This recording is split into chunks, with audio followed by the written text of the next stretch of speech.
이번 편은 외모지상주의 369화 리뷰편입니다. 369화의 첫 시작은 박조의 면회이며 면회객은 다름 아닌 홍두표였죠. 그동안 먼저 나갔던 홍두표는 박형석을 감시하고 있으며 그의 집까지 따라가 아예 스토커처럼 그를 지켜봤고 지형구로 몰래 들어가 그의 생활기록부와 정체에 대한 비밀을 캐내고 있었던 것이었습니다.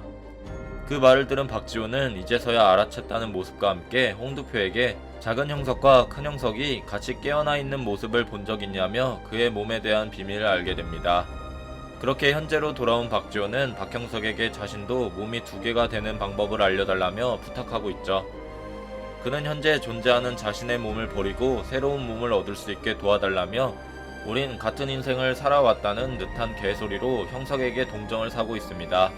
하지만 형석은 어림없다는 표정으로 아가리 닫고 자수나하라는 말을 하게 됐고 우리는 서로 이해할 수 없다는 말까지 해버리죠. 그 말을 들은 박지호는 급발진을 하여 유리창으로 그를 밀어버리곤 과거 학교폭력을 당한 자신에 대한 세상을 원망하며 그와의 싸움이 시작됩니다. 형석의 목을 조르면서까지 아예 죽일 각오로 박지호는 그를 공격하지만 작은 형석의 반격이 시작되었으며 형석의 업어치기로 튕겨나간 박지호는 뜨거운 물에 등과 얼굴에 화상을 입고 말죠.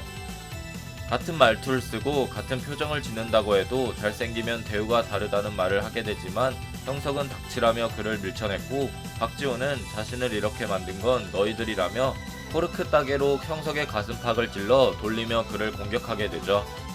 자신도 큰 형석처럼의 몸이었으면 대우가 달라졌을 거라며 공격하지만 애초부터 박지호가 저질렀던 불법 도토나 대포통장 등의 범법 행위들은 자신이 잘생겼다면 오히려 좋아했다라는 헛소리와 함께 치명적인 공격을 가하죠. 나는 극복한 것이며 발버둥 친 거라며 잘못을 한 게 아니라 잘한 것이라고 합니다. 겉모습이 전부인 세상에서 극복하기 위해 죽일 각오로 올라왔다고 하죠. 하지만 작은 형석이 그런 자신을 틀렸다고 말하자 형석을 보며 너도 두 개의 몸이 없었다면 당연히 나처럼 됐을 것이라며 운 좋은 또 하나의 박지호라고 말을 하게 됩니다. 형석은 그런 지호를 보며 순간 자각을 하지만 과거 큰 형석으로 덕화를 만났을 때 덕화는 이미 자신의 외모와는 동떨어진 실력으로 노력하여 인기를 얻게 된 모습을 생각하게 되죠. 그렇게 박지호의 말은 틀렸다라는 것을 알게 된 형석은 반격에 나섰고 그가 틀렸다는 것을 외모 탓으로 돌리지 말라며 박지호를 보고 남탓만 처하는 쓰레기라고 연탈을 하게 됩니다. 예전의 너로 돌아오라며 사람은 변할 수 있고 난 너한테 기회를 주고 싶다며 그를 다시 한번 설득하는 모습이죠.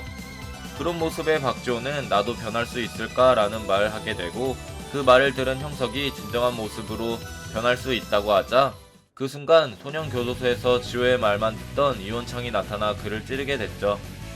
그런 모습을 본 박지호는 애초부터 넌 죽이려고 했다며 사람은 안 변한다는 말과 함께 그를 농락하는 얼굴로 웃게 되지만 형석 또한 호락호락하게 당할 인물이 아니기에 내가 하루 이틀 당하냐는 말과 함께 시스타마의 기술 무기포획으로 그를 제압하며 지호의 얼굴을 아예 박살내버리죠.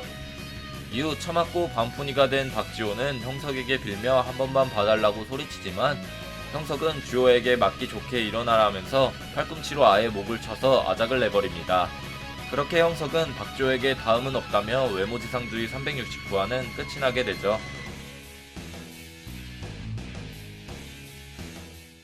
마침내 죽일 각오와 죽을 각오의 싸움이 종말을 보이게 됐습니다. 다음 편의 에피소드의 이름은 박지호의 최후라는 것을 본다면 그는 죽거나 아니면 교도소로 돌아가는 것으로 보이는데요. 만약 교도소로 돌아간다고 해도 그가 전에 했던 행적들로 봤을 때 사람은 절대로 변하지 않는다라는 것으로 박지호 역시 본 모습 그대로 있을 것이며 그저 교도소에서 씁쓸하게 세월을 보내는 모습이거나 죽을 수도 있는 비극적인 엔딩이 실현될 가능성이 높습니다. 결국 박지호는 죽일 각오를 장착했음에도 상위권 강자들과 싸우지도 못해보고 본체인 작은 형석에게 처참하게 발리는 모습을 이번 편에서 보여주게 됐죠. 그리고 눈에 띄는 점은 바뀌고 나서의 박지호는 누구한테 빌거나 굴욕적인 모습을 보이지 않았었는데 이번 편에서 그가 형석에게 부탁하거나 비는 장면이 최후편 바로 직후 에피소드인 원나잇의 마지막 편을 장식하는 화에 나오는 것을 본다면 이 플래그는 죽은 플래그로 이어질 가능성이 높은 부분을 차지하죠.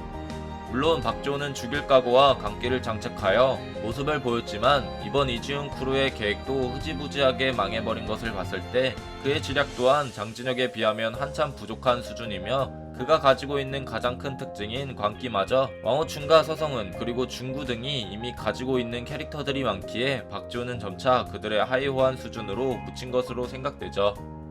거기에 작은 형석은 날이 갈수록 점점 성장해가는 그림입니다. 원래 형석이었다면 지호의 개수작에 농락당하여 독자들에게 고구마를 선사하나 싶었으나 저번에 사용했던 소피아류 개그가 아닌 진지한 자세로 싸움에 임했으며 알렉산더 시스테마라는 기술을 사용하여 무기포획, 제압, 처단이라는 역대급 사이다로 박조의 마지막을 장식했습니다. 진정한 죽을 각오에 관한 각성을 이뤄낸 것으로 보이죠. 하지만 상대는 박조였고 그렇게 육체적으로 강한 상대가 아니었기에 다음 상대와 싸울 땐 물론 아직 크루의 간부 정도의 실력이겠지만 한층 더 버프된 모습으로 독자들의 눈을 호강시키게 됐습니다. 그리고 한때 박지호에 의해 빅딜의 개멸이 일어날 수도 있다는 떡밥이 등장했지만 김기명은 한신우의 의지를 버리지 않고 그대로의 낭만을 1회 3개월사 편에서 보여줬기 때문에 이번 떡밥은 없어질 것으로 보이는데요. 빅딜을 잡아먹을 놈이라는 평가는 결국 비극적인 엔딩으로 사라지겠죠. 결국 박지호는 처음이나 끝이나 스스로가 용기를 내어 피땀 흘려 내적 성장을 한 것이 아닌 주변 사람을 외면하고 오히려 그들을 도구로 사용함에 있어서 본인 스스로 안 좋은 상황을 초래하게 되었습니다. 오히려 형석을 탓하며 말이죠. 불공평한 세상에서 살아남기 위해 죽일 각오로 자신의 과거를 버린 박지호. 그는 과연 어떤 결말을 맞게 될까요? 외모지상주의 369화에 대해 알아봤습니다. 여러분들의 생각은 어떠신가요? 여러분들의 생각을 댓글로 적어주시길 바랍니다. 이상 시청해주셔서 감사합니다.